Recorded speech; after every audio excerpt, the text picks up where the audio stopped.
El terremoto que ocurrió en Venezuela hace unos días ocurre por la acumulación de energía en la corteza terrestre.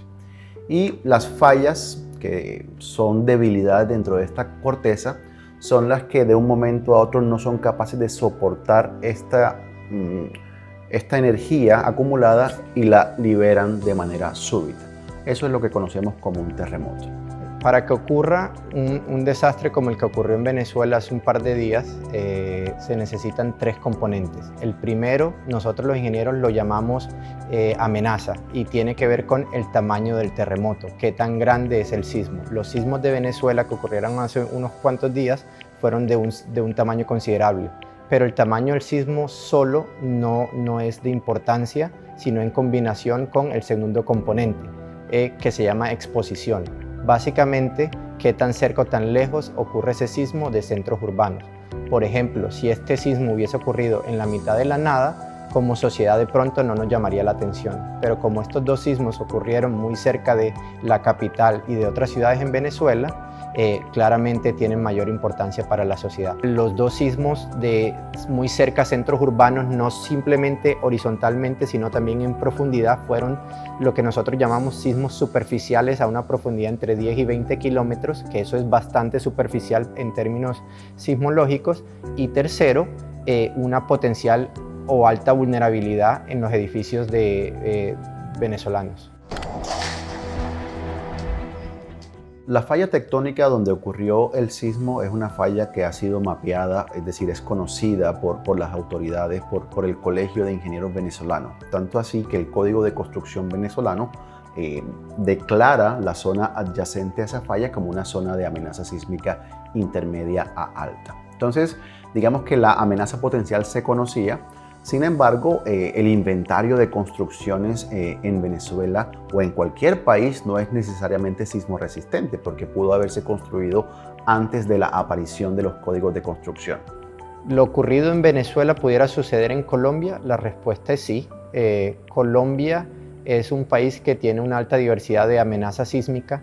Si yo tuviera que describirla, diría que tenemos un país con amenaza sísmica moderada a alta, ¿cierto? Entonces, dependiendo en la zona del país en donde nos encontremos, seremos más propensos a encontrar o que ocurran sismos cada cierto tiempo.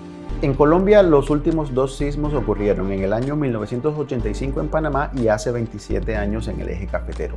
Ese periodo de tiempo lo hemos aprovechado en Colombia generando al menos una actualización del código de construcción, ¿cierto? Que viene y se nutre de las experiencias de la investigación académica y de las experiencias post-terremotos como la que está ocurriendo en Venezuela.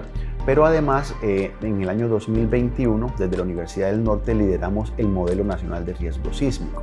En ese Modelo Nacional de Riesgo Sísmico nos dedicamos durante 4 años a investigar cómo se comportarían los edificios residenciales ante futuros terremotos que puedan ocurrir en el territorio colombiano.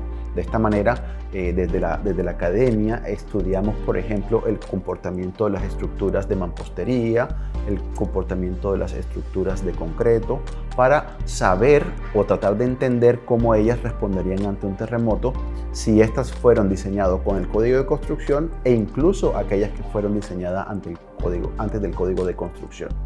En ese sentido, tenemos una plataforma en la que colocamos diferentes edificios. Podemos pensar que distribuimos estos edificios en Colombia, generamos terremotos hipotéticos en el territorio colombiano y podemos verificar cuáles se desempeñarán mejor y cuáles no tendrán tan buen desempeño para generar información que la Unidad Nacional de Gestión de Riesgo de Desastres, por ejemplo, pueden tomar y hacer priorización de estrategias de rehabilitación o estrategias para crear políticas que protejan algunas municipalidades de acuerdo con el riesgo que éstas han de sufrir. Con Venezuela particularmente, nosotros como colombianos compartimos muchas prácticas constructivas y algunas prescripciones de diseño, es decir, las cosas como diseñamos y como construimos, algunas coinciden mucho y para nosotros es de particular interés ver cómo se comportaron las cosas allá en Venezuela.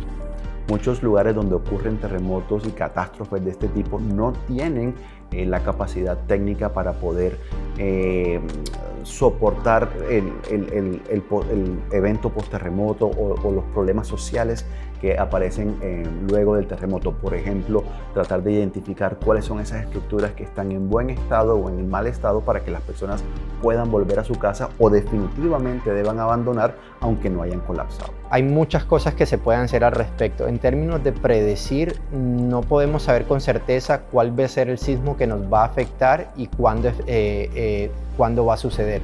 Pero lo que sí podemos ir mejorando son nuestros modelos de predicción para tratar de entender cuáles son los posibles tamaños o magnitudes de los sismos que pueden afectar ciertas ciudades. Entonces, en ese aspecto definitivamente podemos ir mejorando y lo hemos estado haciendo. Explora más contenidos de tu interés. No olvides suscribirte a nuestro canal.